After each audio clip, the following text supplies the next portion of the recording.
Сәлем достар, ақпан айының 29-нан 1 наурызға қараған түні республиканың 5 облысы бұрынғы уақыт белдеуінде қалады да, ал Қазақстанның 15 өңірі бірыңғай уақыт белдеуіне ауысады.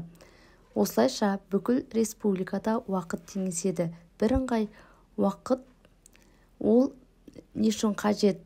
Себебі қазір елімізде UTC+5 және UTC+6 екі уақыт белдеуі қолданылады. Республиканың батысын қоспағанда елдің көп бөлігі осы +6 аймағында орналасқан.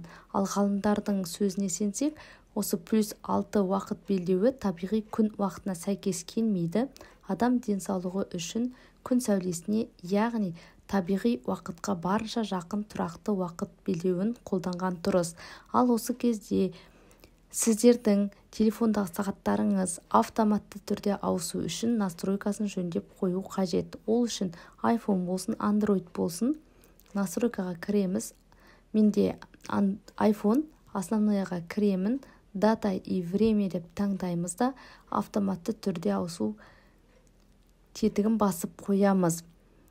Яғни бұл жерде менде қосылып тұр, қайтадан өшіріп қосамын. Сол кезде сағат ауысқан кезде менде автоматты түрде 1 сағатқа артқа жылжитын болады. Ақпарат пайдалы болса, каналға тіркелуді ұмытпаңыздар.